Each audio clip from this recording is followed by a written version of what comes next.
हम लोग के पास नए नए सबूत बहुत ज़्यादा मात्रा में लग रहे हैं। अभी खगड़िया और भागलपुर के सेंटर पे क्वेश्चन पे टिक लगाकर वो पास ओवर कर रहे थे। वो अब जब सीसीटीवी इंचार्ज जो था उसने इसका विरोध किया तो ज्वाइंट सेक्रेटरी कुंदन कुमार कहते हैं कि इतने बड़े एग्जाम में थोड़ा बहुत ही तो होता ही है। इसके अलावा सिवान का एक कॉलेज है जिसका हम लोग नाम हाईकोर्ट में बताएंगे, उसमें ब्लू कलर का बेंच लगा हुआ है, लंबा सा हॉल है और उसमें 35 मिनट एक्स्ट्रा टाइम दिया गया है। मोतिहारी का एक कॉलेज है जिसमें रूम नंबर 20 और 35 में वॉशरूम जाने के बहाने एक बच्चा उठता है और उसके जगह पे जो दूसरा बच्चा आता है वो दूसरा रहता है, चेंज हो जाता है, कैंडिडेट चेंज हो जाता है। तो इस तरह की जो बड़े बड़े धांधली हुई है इसकी जांच करा ले सरकार। और गया और नवादा के ना डीएम का कोई रिपोर्ट आया ना ट्रेजरी इंचार्ज का कोई रिपोर्ट आया जो इस बात की पुष्टि करता है कि जो हम लोगों ने आरोप लगाया था, जो सबूत ढूंढने में 2 महीना समय लगा, वो बिल्कुल सही सबूत था। आप कह रहे हैं कि धांधली हुआ है, लेकिन बीपीएससी तो कह रही है कि कुछ हुआ ही नहीं।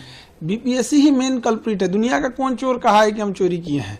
उस हिसाब से न्यायालय नहीं चलती है। हम लोग के पास प्रॉपर सबूत लग गया है। वो तो कहता था कि नॉर्मलाइजेशन का नोटिस भी नहीं देंगे। नोटिस दिया कि नहीं दिया?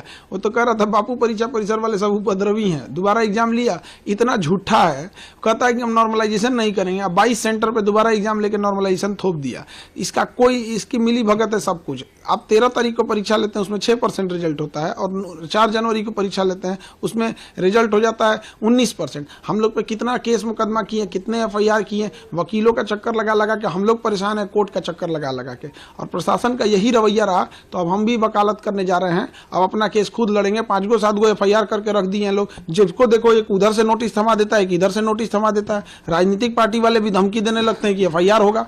तो हम तो एक चीज देखे हैं, एफआईआर से हम लोग नॉर्मल साधारण व्यक्ति डर जाता है, लेकिन वकील लोग एफआईआर को बहुत अच्छे से हैंडल कर लेते हैं। तो अब हम भी जा रहे हैं वकालत करने, क्योंकि सरकार का अगर यही रवैया रहेगा, आयोग का यही रवैया रहेगा तो डेली डेली उठाना रहेगा केस मुकदमा, तो उससे अच्छा कोर्टे में बैठ के आदमी अपना केस खुद लड़ेगा। अब आप शिक्षक के साथ साथ आप वकील भी बनेंगे? अब वकील बनने जा रहे हैं हम। अब डिसाइड कर दिए हैं कि अब इस साल से हम वकालत करने स्टार्ट कर देंगे और उसके बाद धीरे धीरे, चूंकि वकालत बड़ा लंबा प्रक्रिया होती है, बहुत जटिल प्रक्रिया है।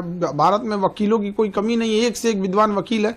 तो अब धीरे धीरे सतत प्रक्रिया है, लेकिन हम लोग को कोई बाहरी केस नहीं लड़ना है। उसी चीज का स्पेसिफिकेशन करना है कि जो बच्चों के धरना प्रदर्शन और इस सब में उनका न्याय दिलाया जा सके, ताकि उनको इधर उधर भटकना ना पड़े और उनको एक विश्वास हो कि अगर हम प्रदर्शन कर रहे हैं, पुलिस हमारे पे एफआईआर करेगी, डिटेन करेगी, अरेस्ट करेगी, जेल करेगी। तो खान सर जो उनके साथ लड़ रहे थे, कोर्ट में भी लड़ेंगे, वकील के ड्रेस में लड़ेंगे, ये वादा है।